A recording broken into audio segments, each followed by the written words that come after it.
Bună ziua și bun găsit într-un nou episod Future Minds. Am început anul 2024 cu 2 invitați, dar de data asta avem o invitată alături de mine. Mădălina Gorciu este numele ei și este specialist de marketing. Bine ai venit, Mădălina! Bine te-am găsit, Andrada! Mă bucur mult că ești aici, să știi că eu te-am descoperit de pe TikTok. Culmea, foarte mulți invitații am descoperit de pe TikTok, dar vezi că este foarte bun și TikTok-ul la ceva. Bine, la mai multe lucruri, dar ne cam pierdem timpul pe el. Asta este problema esențială. Connecting people. Connecting people, chiar așa este. Chiar așa este. Vreau să ne povestești despre tot parcursul tău cu marketingul. Bine, știu că tu faci mai multe lucruri în afară de marketing, dar să ne iei așa, treptat, de unde ai început și când a venit momentul ăla în care ai zis, gata, vreau să fac marketing, asta îmi doresc eu. O să vorbesc mult despre asta, pentru că a început povestea acum 8 ani deja, nu-mi vine să cred că au trecut 8 ani. Și da, n-am știut că asta vreau să fac. Eram în clasa 11-a și știam sigur că vreau să dau la jurnalism și că vreau să fiu jurnalist. Dar toată lumea, eu sunt din Focșani, din Vrancea, un orășel mic, și toată lumea mă descuraja.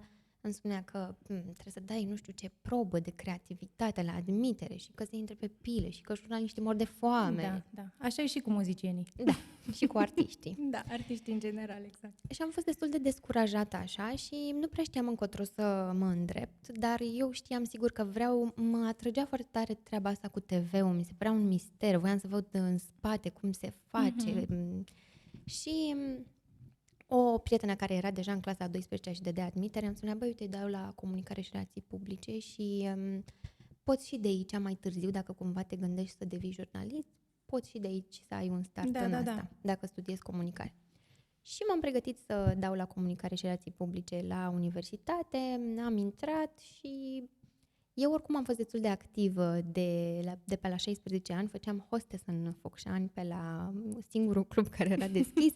Mă ocupam de rezervări, duceam oamenii la masă, îmi plăcea să fiu sociabilă și îmi plăcea să am și independența asta financiară cumva, pentru că eram la mâna părinților, nu prea îmi convenea și atunci mă descurcam cum puteam.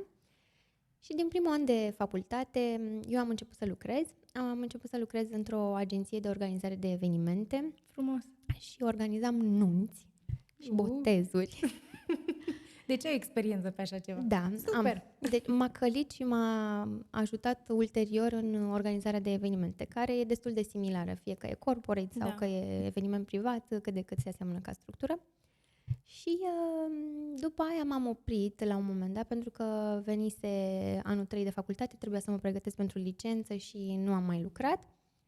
Dar aveam intenții de a pleca cu un Erasmus în străinătate. Fine. Și am zis eu, hai până mi se aprobă toate actele, tot să nu stau degeaba, abia dădusem examenul de licență, hai să mă angajez undeva repede. Și m-am angajat într-o agenție de PR, tip boutique, o agenție mică, unde acolo am descoperit exact ce înseamnă PR-ul și marketingul și mi-a plăcut atât de mult încât n-am mai plecat nicăieri. Foarte fain. Am lucrat acolo 2 ani.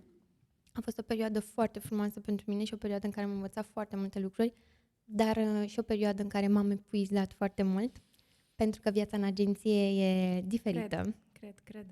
Dar e o perioadă în care am învățat cam tot ce ține de marketing. Am făcut acolo, am crescut foarte repede de la junior marketing specialist la senior marketing specialist 2 ani mai târziu. M-a ajuns să mă ocup de cei mai mari clienți din agenție, aveam cam 8 clienți de care mă ocupam și mintea mea era acum pe retail, 10 minute mai târziu pe beauty, 15 minute mai târziu pe educație, cumva nebunisem. Cred că e obositor să treci așa de la un domeniu la altul. Exact, aveam noaptea coșmaruri, mă trezeam, am uitat să trimit nu știu ce mail, nu știu cui, n-am răspuns, era super epuizant. Câți ani aveai atunci? 22 maxim, că abia terminasem facultatea. Deci micuță. Da, micuță, dar cumva doamna, n-aș vrea să o numesc doamnă, dar doamna care deține agenția, care și acum este mentorul meu, am avut norocul ăsta să o întâlnesc, în toți anii m-a ghidat așa și a văzut ceva în mine și țin minte că mă trimitea la întâlniri cu CEO, Și eram, Avea încredere în tine. avea încredere, Da. dar eu atunci nu prea conștientizam așa ce mi se întâmplă și ulterior când am mai crescut eram, Doamne, ce inconștient, eu nu știu dacă aș fi avut încrederea asta, știi?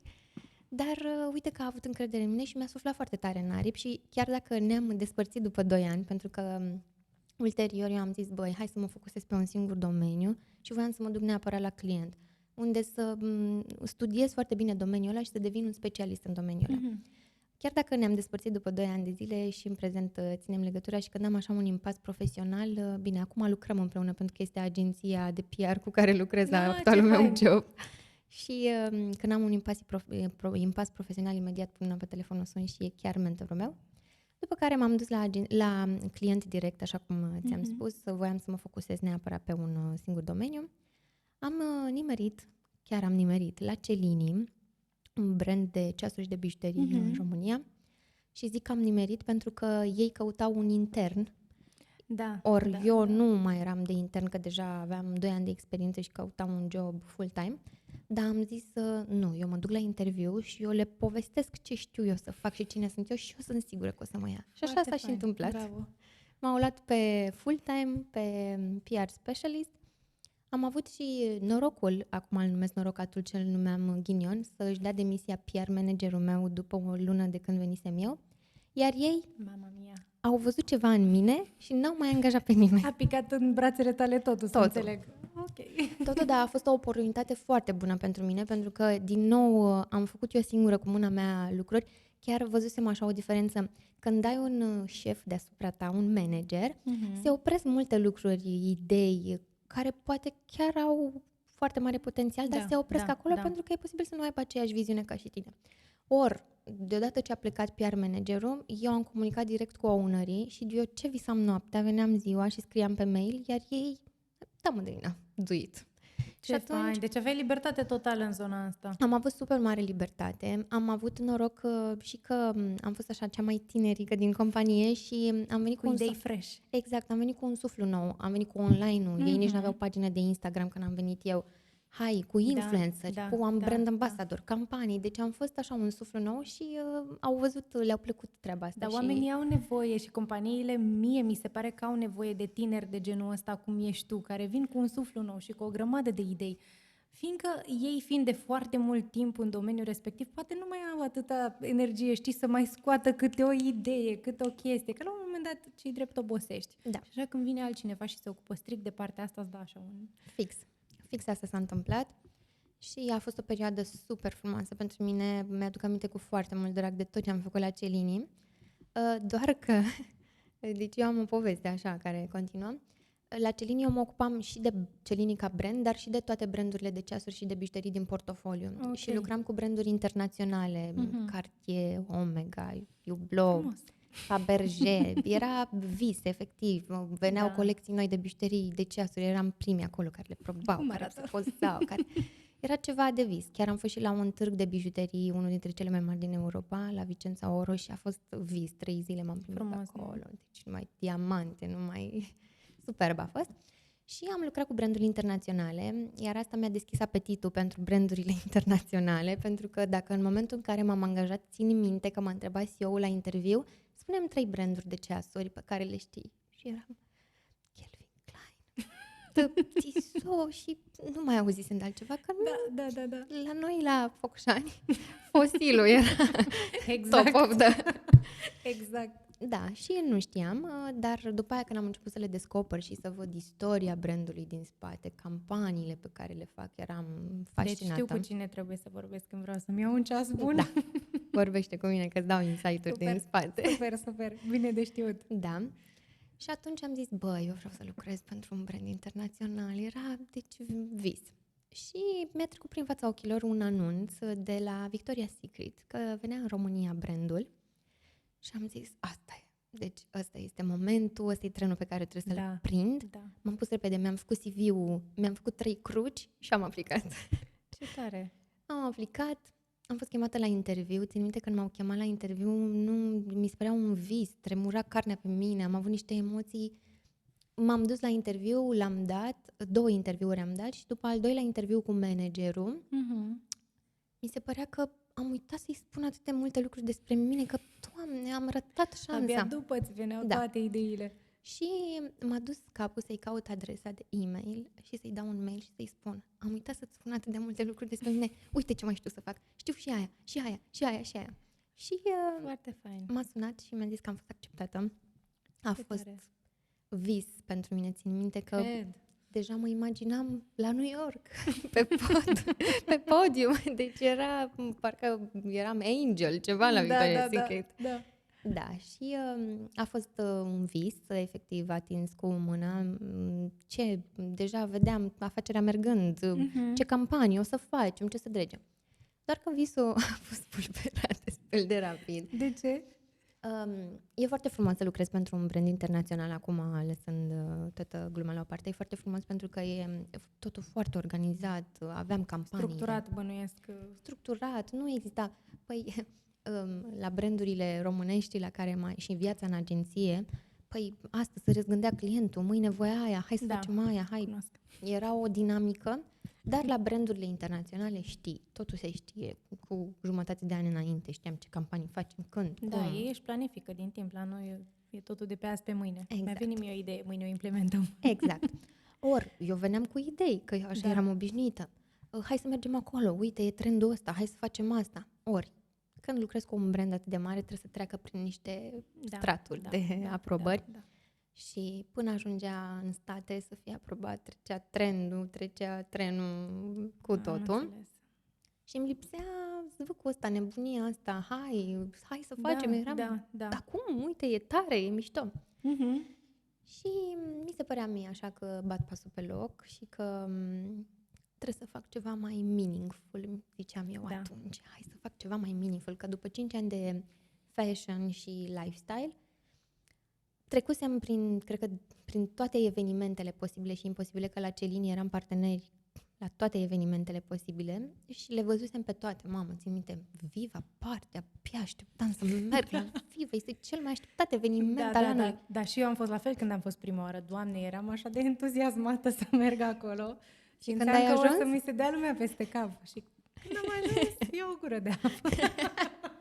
Nu, exact. Glumesc. E un eveniment fain, dar nu e ce te aștepți. Exact. Te aștepți la ceva mai wow.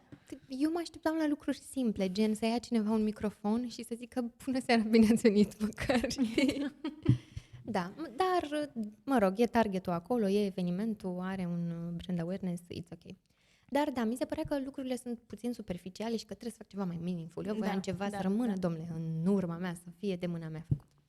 Și am primit atunci o propunere de la mentorul meu, că îți spun că am tot păstrat legătura de-a lungul anilor. Ea știa că aveam discuțiile astea cu ea și îi spuneam, simt așa că e cam superficial, mi-aș dori să fac ceva mai meaningful. Și un prieten de-al ei, care era CEO la o companie de construcții, își căuta pe cineva pe marketing și pe vânzări pentru că lansa un produs nou și trebuia să o iau de la zero. De la fashion la construcții. Da, și ne-a pus în legătură. Și eu când am fost la interviu și mi-a povestit despre ce e vorba, mie mi s-a părut așa ceva foarte tare. Să o iau de la zero, pe tâmplărie, habar n-aveam nimic. Și am zis... Dar tu ai avut curaj. Am zis, dacă nu sunt curajoasă acum, păi nu mai sunt niciodată. Pentru că după aia o să mă căsătoresc, fac copii, deja eram departe cu gândul. Și am zis, da, gata, hai. Și m-am dus la compania de construcții. Imaginează-ți că eu sunt genul care cam toată ziua e pe tocuri, că așa îmi place mie să mă port. Și eram pe tocuri, pe șantier, vorbeam despre, nu știu, coeficient de transfer, și eram, what?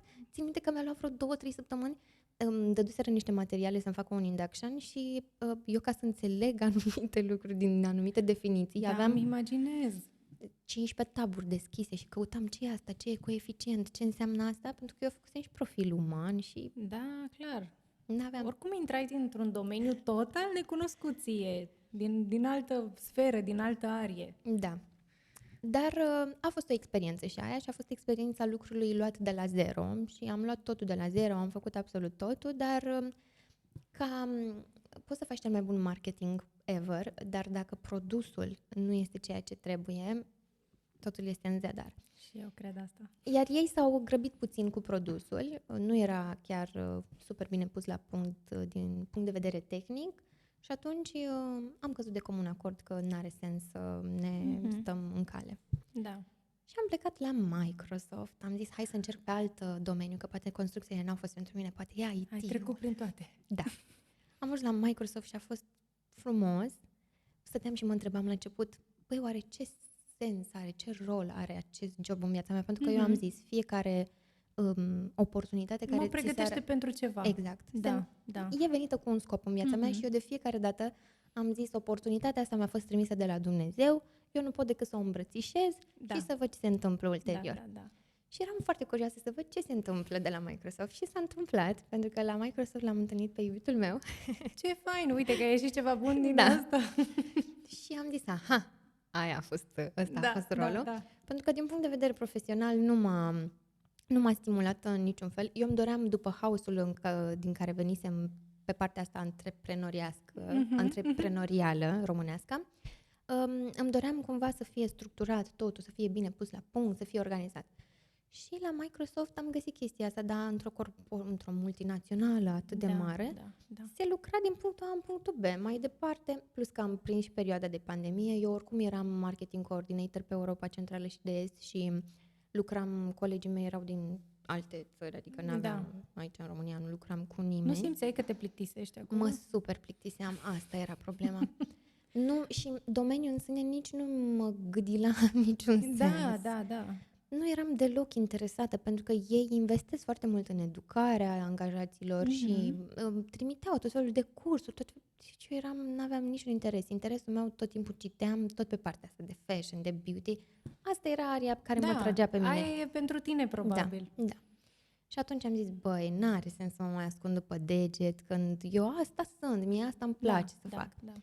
Și Mirela, mentorul meu, m-a văzut așa că nu-i ce trebuie și m-a recomandat aici la Silhouette jobul actual pe care l-am. Am avut o întâlnire cu ei, deși eu nu-mi căutam în momentul ăla, dar am avut o întâlnire, am discutat, ne-a plăcut, domeniul pe mine m-a atras foarte tare, e estetică, medicală și beauty, cam ce își dorește orice femeie. Și acum sunt aici, am ajuns aici, îmi place foarte mult domeniul, sunt așa ca peștele în apă, în fiecare zi iarăși sunt cu telefonul, vai, e trendul ăla, hai să filmăm aia, hai să facem aia, hai să... Deci tu acolo te ocupi de partea de content, faci content cu fetele din clinică, nu? De tot. De tot ce înseamnă marketing. Da. Chiar făcusem trendul ăla cu normal, că eu sunt, nu știu ce, e un trend am acum. zis că fac și eu trendul ăla, trebuie să L-am făcut și am zis, eu sunt specialist în marketing. Normal că filmez, editez, montez, fac campanii, fac evenimente, fac de aia. Normal că fac de toate. Da, fac de toate la Silhouette, dar îmi place și mi-am dat seama că eu am spiritul ăsta antreprenorial în mine. Pe mine nu pot să mă pui să fac o chestie din punctul A în punctul B, pentru că mă plictisesc, că moare creativitatea. Și alte idei pe lângă pe care vrei să le pui în practică, înțeleg ce spui. Da, iar eu trebuie să fac și să văd și execuțional și strategic și mie îmi place să văd că se întâmplă lucrurile și să văd și care e rezultatul după și îmi bag nasul un pic și acolo și îmi place chestia asta, chiar îmi place.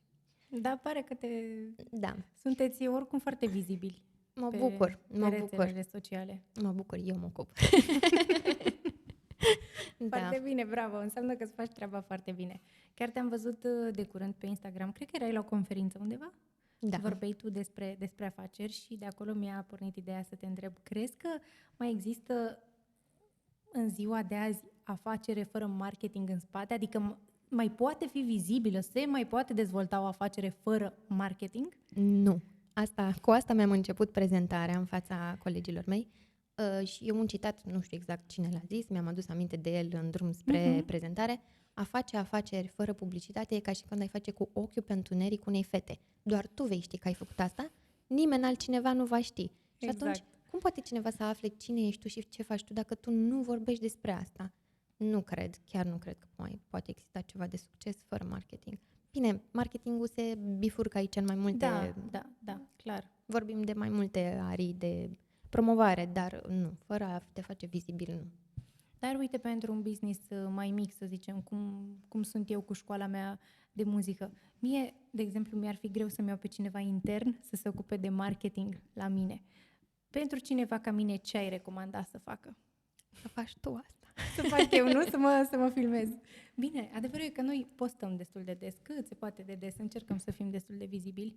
Suntem la un telefon distanță de a ne face auziți, pentru că în ziua de astăzi cu toții avem un smartphone, avem rețele sociale. În primul rând, fă un cont de Instagram și de TikTok, ca dacă tu, ca mic antreprenor, ești acasă acum și asculți asta, și sperăm că asculți, deschideți neapărat un cont de social media. Dacă nu ești pe social media, cam nu existi. Nu există, da. Asta le spuneam și colegilor mei care sunt doctori, mai ales în estetică și în beauty și așa.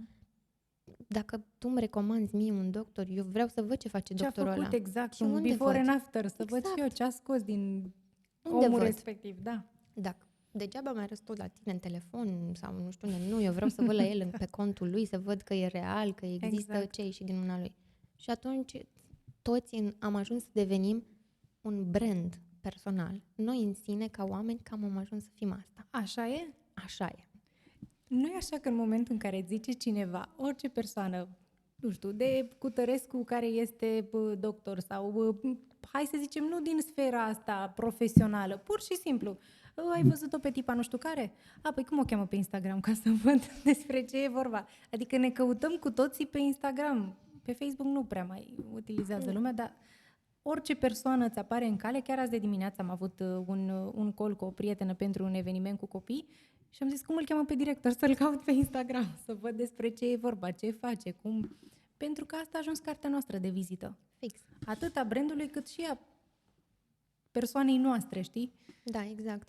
Și dacă nu ești acolo, nu existi, practic. Da. Chiar, din păcate, asta se întâmplă. Ăsta e momentul în care suntem acum și trebuie să îmbrățișăm lucrul ăsta. This is it. Nu ne mai putem răzvrăti. Exact.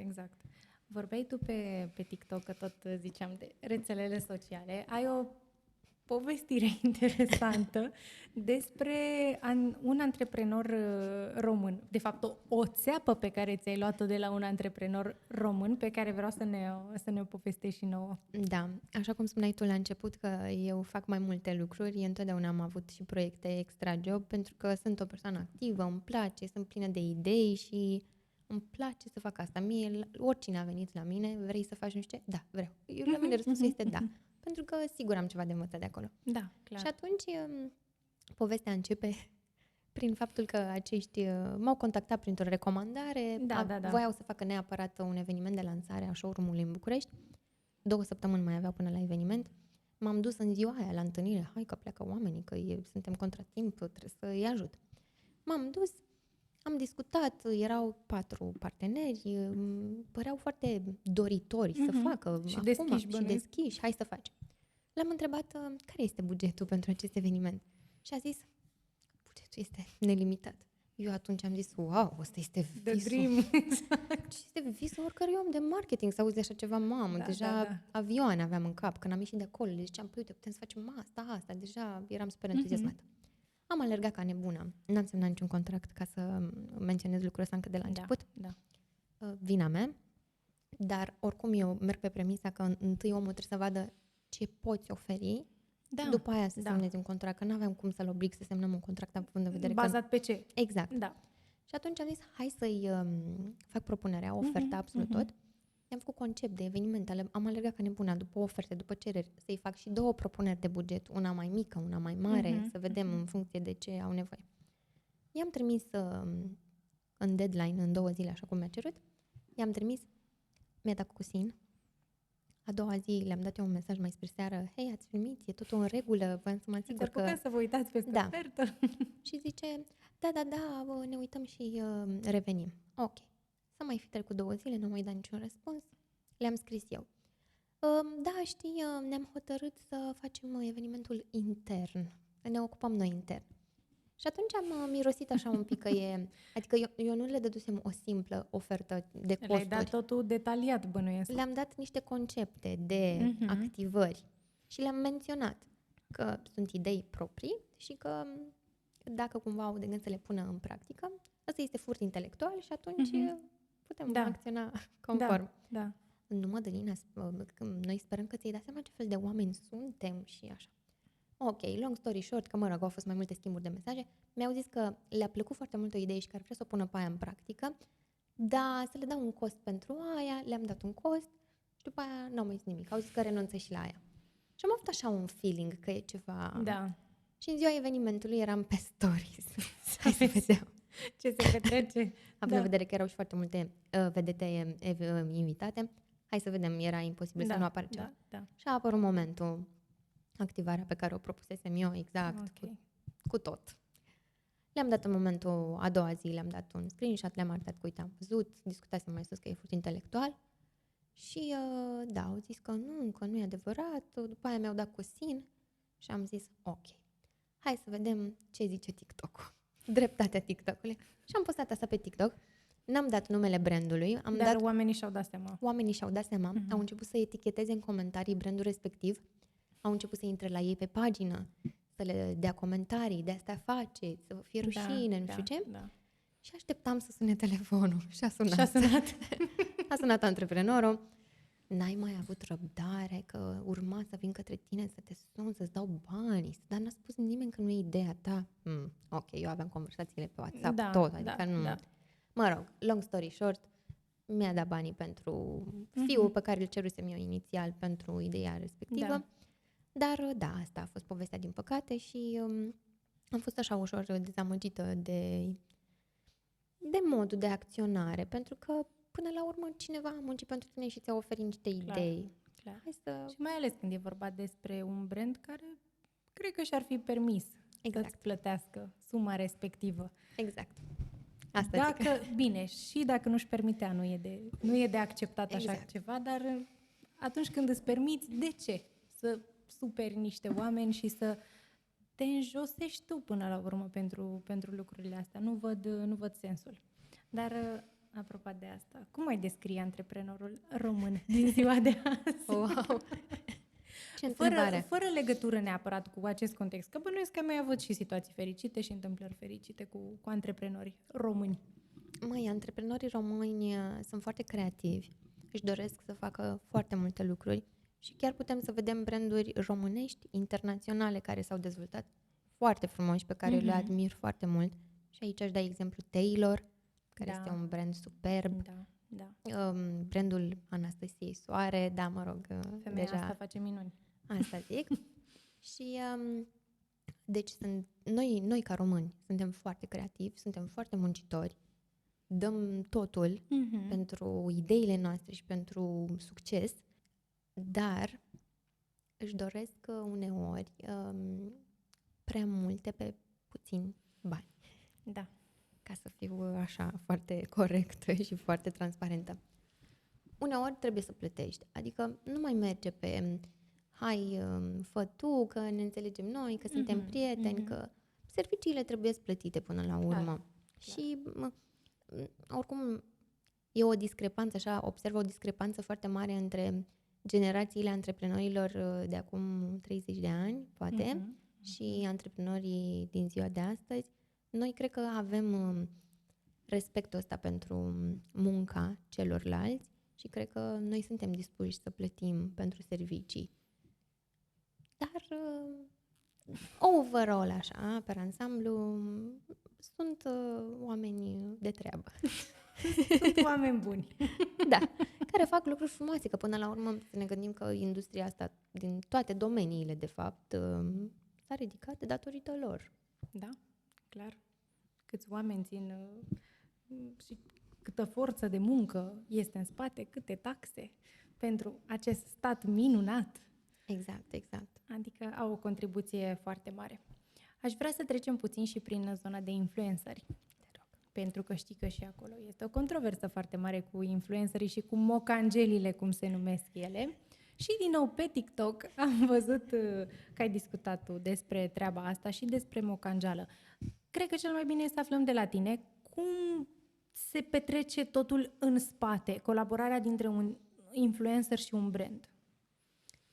Mocangeala asta, să știți, dragilor ascultători, că a pornit de la branduri, așa că nu-i mai condamnați pe influenceri că primesc anumite cadouri, pentru că cred că a pornit ideea asta, acum că leg cu conversația de mai devreme, cred că a plecat de la un antreprenor și a zis, bă, cum să fac să obțin mai multă vizibilitate cu bani mai puțini? Dau un cadou. Da, un cadou, exact. Fix asta e ideea din spate. Cu un buget redus, tu să obții maximum de vizibilitate pe care poți să-l obții. Nu îți permiți, poate ca un brand mai mic, să ai colaborări cu X influenceri, pentru că sunt anumite costuri.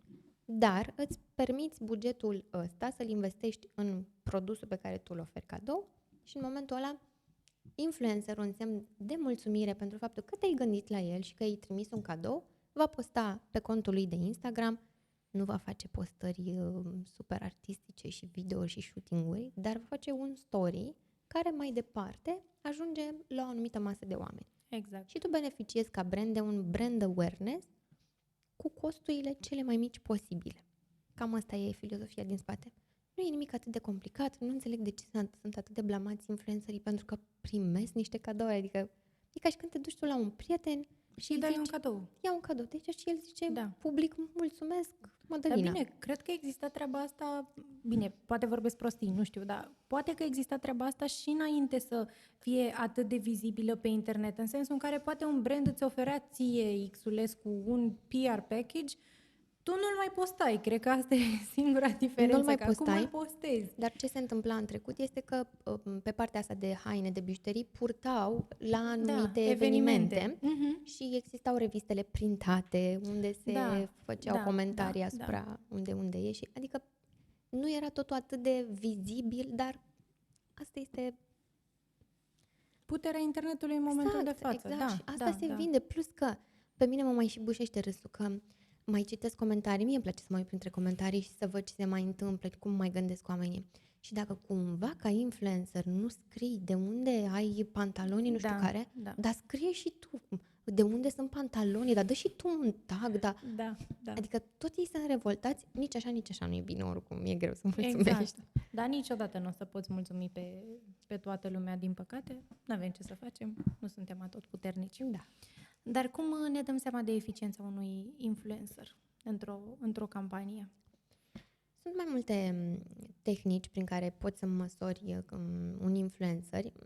În primul rând, dacă vorbim de o colaborare plătită, el poate să-ți dea statisticile din spatele videoului și sau să zică bănuiesc exact la câte persoane ajunge. Exact, la câte persoane a ajuns, câte persoane au dat click pe contul tău de Instagram, pe tag, câte save-uri, absolut tot engagement-ul. Ulterior mai este o tehnică, dar asta depinde foarte mult în ce domeniu activezi. Poți să pui un link tracker și el pune linkul respectiv în stories, tu vezi exact câte click-uri au fost pe linkul respectiv.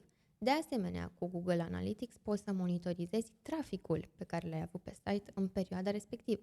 Iarăși, poți să dai cod de discount și așa monitorizezi direct vânzarea care a venit din influencerul respectiv.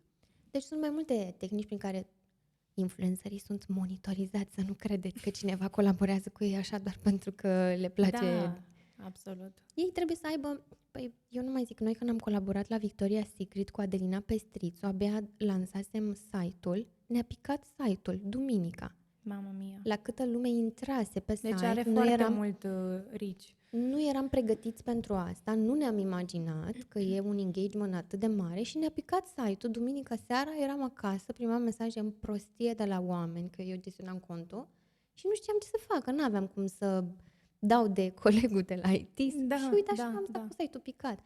Adică ei chiar au rezultate și cifre, că altfel nu ar fi rezistat pe piață atâția ani. Ce om de afaceri nu și-ar dori să zică, uite, îți aduc influencerul ăsta, el îți oferă ție atâtea vizualizări, atâtea click-uri, ieri aș plăti ca să vină să, până la urmă, îți face ție vânzare la produsul sau serviciul respectiv. Și nu putem să negăm rezultatele astea, câte branduri românești mici au crescut datorită influencerilor. Adică, hai să fim serioși, că mă uitam într-o zi la Ioana Grama, care spunea chestia asta și le dădea eu tag. chiar o urmăresc urmăresc de la început și eu la de tot. de foarte mulți ani o urmăresc și am cumpărat multe lucruri datorită ei. Și chiar mă gândeam, uite cum eu cumpăr datorită persoanei astea care promovează lucrul ăsta. Exact. Deci eu îi urmăresc, sunt în industria asta de 8 ani și de când a apărut faza asta cu Instagram-ul, îi urmăresc pe toți, sunt foarte conectată la industria asta și la un moment dat mă întrebam, dar oare la ce o să mă ajute pe mine, că știu toată viața Ioanei Grama, că știu toată viața Alinei Ciușan, la ce o să mă ajute, frățică, că mi încarc memoria cu atât de multe informații. Și într-o zi eram la Celini și voiam să colaborăm cu Ioana Grama, să colaborăm cu ea și eu știam că Ioana este alergică la bijuterii din nu știu ce material și am zis nu, Ioana este alergică, ea nu poartă bijuterii, deci nu are sens. Da, adică cumva mi-am dat seama ulterior că tot background-ul ăsta pe tine ca om de marketing te ajută să știi dacă vrei să te asociezi, dacă e credibil, dacă are sens. Și atunci sfatul meu pentru cei care lucrează în industria asta de influencer marketing este să consume foarte mult conținut. Da, clar. Păi, cred că ăsta e cel mai ușor mod de a te apropia de ceea ce vrei tu și ceea ce urmărești tu pe viitor. Da. Foarte fain. Voiam să te mai întreb ceva. Ai face o recomandare oamenilor în a se implica în diverse colaborări cu prietenilor? Nu. Nu. Scurt și la obiect. Eu am încercat să mă țin departe de lucrul ăsta. Mi se pare că noi oricum ca oameni avem cel puțin două personalități, două fațete. Una suntem cu prietenii noștri și alții suntem la job. Eu la job sunt foarte diferite de cum sunt în interacțiunea cu prietenii mei. Cu prietenii mei sunt glumeață, sunt jovială, mă hăhăi.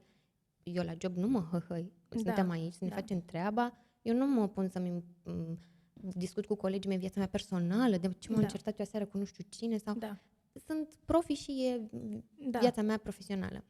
Și mi se pare că e diferit, adică n-aș putea să fac switch-ul ăsta de la prieten unde mă hăhăi și ne știm trecutul la treaba asta profesională în care suntem serious, în care e business, că până la urmă, frate, da, brânza e pe bani, adică e un business pe care noi trebuie să-l facem să meargă. Și mi-e greu, adică am avut la un moment dat o propunere de genul ăsta și am zis mai bine nu. Ți-era frică că Da, nu-mi doream să-mi stric anumite relații sau... Plus că noi suntem și foarte diferiți așa ca oameni. Eu mă uit la prietenii mei cel puțin. Suntem așa ne completăm foarte bine, dar suntem atât de diferiți încât nu cred că aș putea să fac business cu vreunul din ei. Da. Înțeleg. Ai mai zis o chestie interesantă pe TikTok, dacă n-am făcut astăzi. Referință la TikTok a fost. Pare rău. N-am ce să fac. De acolo mi-am luat majoritatea. Se pare că postez foarte mult pe TikTok. Da, postez foarte mult pe TikTok. Ai pus o întrebare, nu are legătură neapărat cu ce am discutat până acum, dar mi s-a părut interesant și am zis, de ce să nu abordăm puțin și asta așa înainte de final. Ai pus o întrebare oamenilor și acum mă adresez și oamenilor de acasă. Tu știu ce să mă întrebi. Știi, nu-i așa? Cum gestionăm finanțele în cuplu? Pentru că e într-adevăr o întrebare care stârnește așa tot felul de controverse, știi? Banii mei sunt banii mei, banii lui sunt banii mei, știi? Sau invers, banii noștri sunt la comun, sau... E interesant. Încep prin a spune că nu cred că este un mod corect de a proceda. Eu cred că există modul corect în cuplu pentru fiecare. Da, de acord cu tine. Pentru că avem dorințe și mentalități diferite și nevoi diferite și poate eu am nevoia să am banii mei și așa mă simt eu bine. Da. Dar o să-ți răspund acum din perspectiva mea. Eu cred că în momentul în care decizi să intri într-o familie, că până la urmă nu vorbim acum de relații de 2, 3, 5 luni unde nici nu stați împreună, nici nu știți de capul vostru, când locuiești cu o persoană, începi să construiești la ceva. Și construcția asta se face automat din finanțele amândurora. Pentru că cum ar fi dacă cumpărăm paharul ăsta și îți dau eu 3 lei, îmi dai și tu 3 lei. Mai să-mi dai 60 de bani, te doare capul. Mi se pare ușor ciudat, dar asta pentru că așa am văzut și acasă. La mine acasă, ai mei tot timpul au avut totul la comun, împreună, totul este așa. Și ăsta e pattern-ul meu pe care l-am văzut acasă și pe care mi-l doresc și îl aplic și în viața mea de acasă. Dar nu este greșit nici să ai banii separat. Da. S-a născut o polemică la acel video. Asta voiam să te întreb cum au reacționat oamenii. Au fost părerile super împărțite. Oameni care au spus că, da, în momentul în care pășești într-o familie, clar, totul trebuie să fie la comun. Au fost oameni care au spus, eu nu sunt de acord cu asta, eu văd de banii mei, eu nu vreau să stau să împart nimic cu nimeni. Și au fost și bărbații care au zis, păi eu mă duc în vacanțe că îmi permit, ia să stai acasă. Vai! Așa ceva. Da. Dar ți se pare că a înclinat balanța într-o direcție anume sau au fost undeva la egalitate răspunsurile? Au fost cam la egalitate. Cam la egalitate. Da, cam la egalitate, dar, repet, nu e greșit. Dar asta cu eu mă duc în vacanțe și asta și acasă... fraiera asta acasă, că eu mă duc... Da, asta mi se pare greșit. Adică... Asta deja e... Da, nu e mai cam e de mult. bani, e de obraz, știi? Exact. Și e de ce-ți dorești tu, ce intenții ai cu cealaltă persoană. Adică Absolut. ne bucurăm de viața împreună sau separat? Pentru că dacă ne bucurăm separat, ce mai căutăm unul în viața celuilalt? Normal. Sunt de acord cu tine. Vreau să... Am ajuns în punctul special în care facem acea rubrică pe care am implementat-o în acest an, în 2024, și anume întrebări pe loc. Ești pregătită? Sunt foarte pregătită. Mă bucur. Trebuie să răspunzi în maximum 10 secunde. Să vedem. Prima întrebare. M-am simțit ca Denis Rifai. Întrebarea roșie. Exact, întrebarea roșie. Un fel de mâncare de care nu te-ai putea plictisi niciodată. Mămăligă cu brânză, smântână, cartofi prăjiți și ou, ochi. Wow. Ce superputere ți-ai dori să ai? Să fiu invizibilă, să aud ce vorbesc alți oameni. Dacă ar fi să porți doar Adidas sau tocuri toată viața, ce ai alege? Tocuri. Laptele sau cerealele mai întâi? Cerealele, ca să știi câtă cantitate de lapte pui. Să nu rămâi cu lapte la final. Ok. Asta e foarte greu. Întrebarea asta e foarte dură pentru toată lumea. Ce superstiție ai? Aoleu, am mai multe, să știi. Nu prea-mi place să mă întorc din drum. Dacă am uitat ceva acasă, aia e, uitat rămâne. Serios? Da, nu te întorci? Nu mă întorc și Bine. asta mă calcă, mă scoate din zona mea de confort, pentru că iubitul meu se întoarce de fiecare dată de minim 3 ori. Aoleu, am uitat aia, am uitat aia. Și la mine la fel. Da, Și la mine la fel. Și o aveam și pe aia cu pisica neagră la un moment dat. Până când ai dat de prea multe pisici, ai zis mai are. Da, e foarte amuzant că eu în sinea mea nu cred și mi s-a dovedit că nu, e o prostie. Dar undeva în subconștientul meu mi s-a prinde așa un bec, știi, când văd pisica neagră, zic, aoleu, pisica neagră. Pericol. Exact, danger.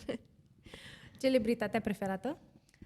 Beyoncé, clar, am fost la concertul ei în Londra anul ăsta și am văzut și documentarul ei de curând și este ceva, nu știu. E superbă femeia. Da. Party night sau chill night? Mi-ar plăcea așa mult să zic party night, dar nu s-a mai întâmplat asta de atât de mult timp încât să zic chill night. Ok. Dacă mâine ar trebui să te muți într-o altă țară, unde te-ai muta?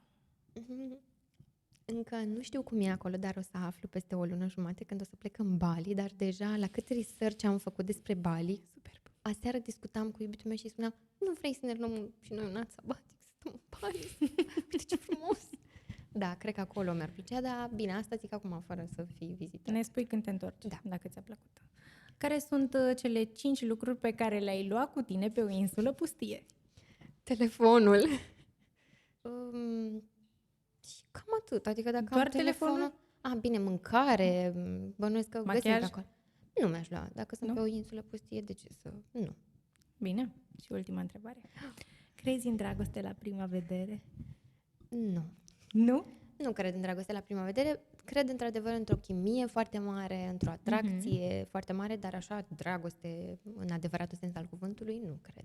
Ok. O să facem așa la final un video scurt cu toate răspunsurile tuturor la această întrebare, fiindcă au fost diferite. Interesant. Și acum, pe final, vreau să ne spui unde te găsim și cu ce putem apela, pentru ce putem apela la tine, unde te găsesc oamenii și când avem nevoie de ajutor, cum putem apela la tine. Mă găsiți pe Instagram, pe TikTok, Mădălina Gorciu, cu G, nu cu C. Deci dacă ar fi să primesc un leu de fiecare dată când mi-a pronunțat cineva numele greșit, aș fi milionară. Pe o insulă pustie. Da, da, deci Mădălina Gorciu pe Instagram, pe TikTok și pe LinkedIn. Și puteți apela la mine la tot ce înseamnă marketing, creare de conținut. videouri, că am început să fac și partea asta de conținut video și orice altceva. Eu spun, da, îmbrățișez toate oportunitățile. Îmi place mult că ești genul de persoană care îmbrățișează orice oportunitate și eu fac același lucru și nu regret absolut nimic. Indiferent de în ce poveste am intrat, am ieșit cu ceva bun de acolo. Da, și eu sunt de Așa că aceeași părere. Recomand. Spuneți, da? Bine, nu chiar. Da. Orice.